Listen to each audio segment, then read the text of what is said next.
Hey guys, tonight we begin not with a philosopher or a king, but with something far more dangerous and complicated, dating in the Middle Ages.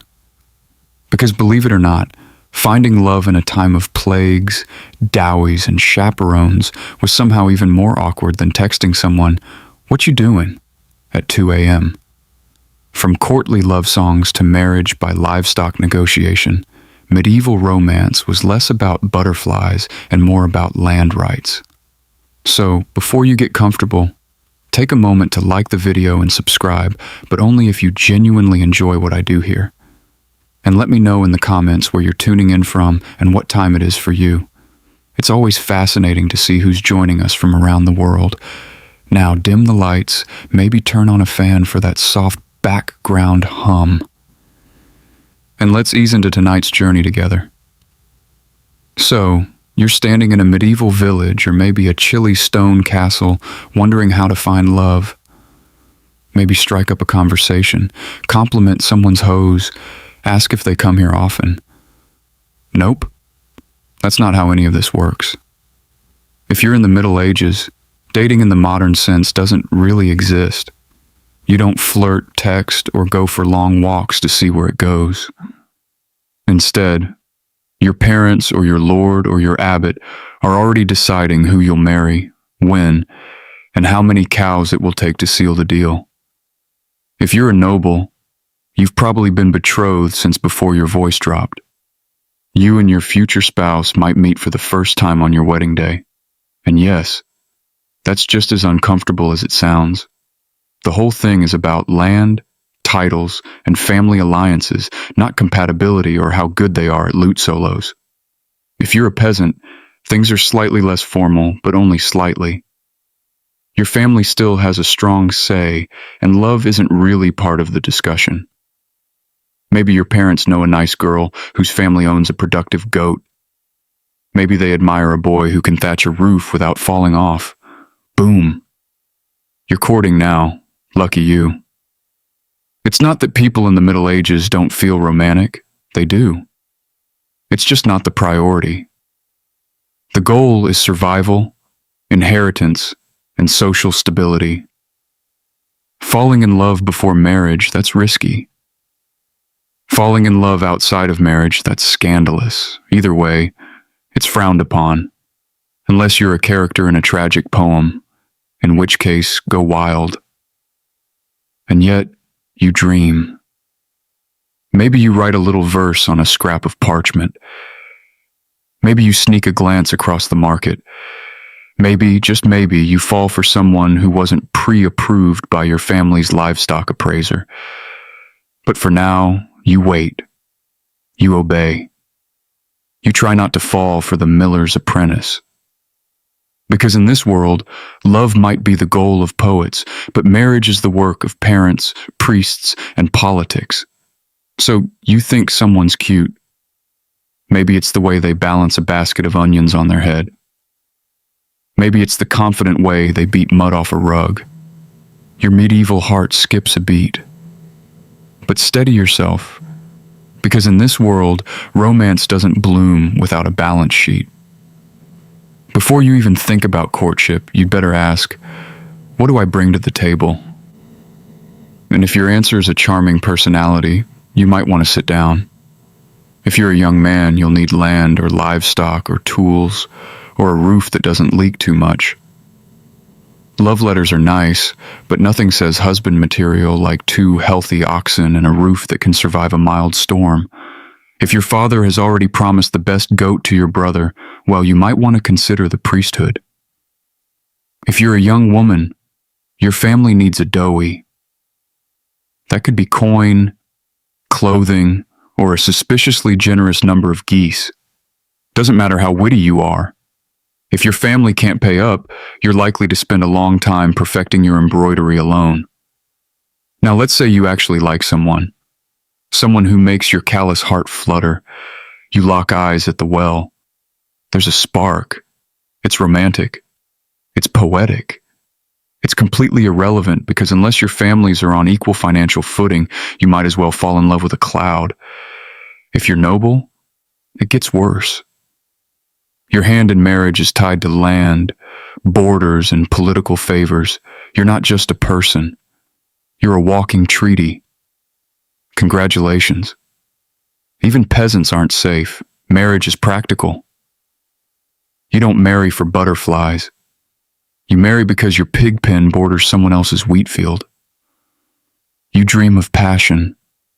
You settle for irrigation rights, and yet you try. Maybe you offer a small gift, a carved spoon, a handful of berries, or your finest slightly cracked mug. Maybe they smile, maybe they don't, but the truth remains. In medieval dating, economics is the flirting and love is just a bonus you hope your spouse develops eventually. So let's say you're not a peasant worrying about pigs or a noble dealing with treaties. As the morning progresses, you're expected to contribute.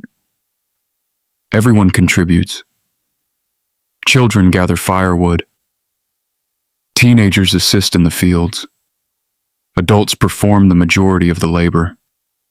Even elderly villagers often help with lighter tasks, storytelling, childcare, or preserving traditional knowledge. A village functions because everyone participates. There is no option to quietly disappear for a weekend of self-care. The wheat is not interested in your personal growth journey. The wheat requires attention, always. And then there's food.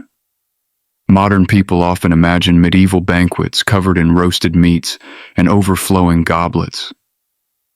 Most villagers would have been thrilled just to eat consistently. A typical meal is simple: bread, porridge, vegetables, maybe cheese, maybe eggs. Occasionally meat if circumstances are favorable. The average medieval villager spends an astonishing amount of time thinking about bread, growing grain, harvesting grain, grinding grain, baking grain, eating grain. If bread suddenly developed a personality, it could probably run the village. And water isn't always the safest choice either. Contrary to popular myths, medieval people did drink water. They simply preferred sources they trusted. Ale often became a common alternative because the brewing process made it safer. This means that throughout history, countless people effectively solved hydration problems with beer, a strategy that would probably receive mixed reviews from modern nutritionists. Still, life continues. The church bell rings. Workers pause. Conversations happen. Trades are arranged. Rumors spread. Somewhere, a young man gathers enough courage to speak to a young woman he has admired for months. He rehearses what he plans to say. He imagines a charming conversation. He walks over confidently, then forgets every word he prepared. Human nature, it seems, has remained wonderfully consistent. Because whether you live in a modern city or a medieval village, romance is still awkward. People still become nervous. People still overthink. People still spend entire evenings replaying one conversation. The clothing changes, the technology changes, the language changes, but embarrassment remains eternal. As the afternoon stretches onward, the village settles into a steady rhythm. Tools strike wood. Wheels creak. Animals wander. Children chase each other through narrow pathways. And above it all hangs the understanding that tomorrow will look remarkably similar. Not because life lacks meaning, but because routine itself creates stability.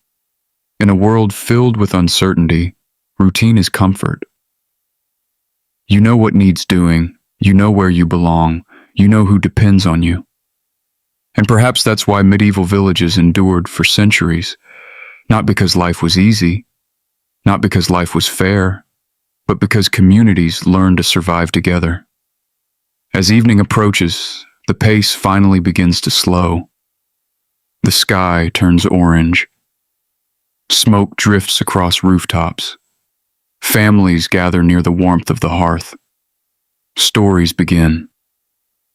Old legends are told once again.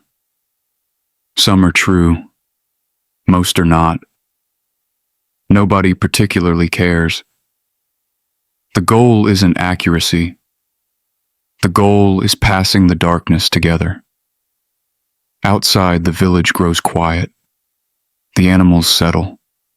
The stars appear one by one. And tomorrow, before sunrise, the rooster will begin the entire process all over again. Because in the medieval world, life moves in circles rather than straight lines. Season follows season. Harvest follows planting. Children become parents, parents become elders, and the village endures, one ordinary day at a time.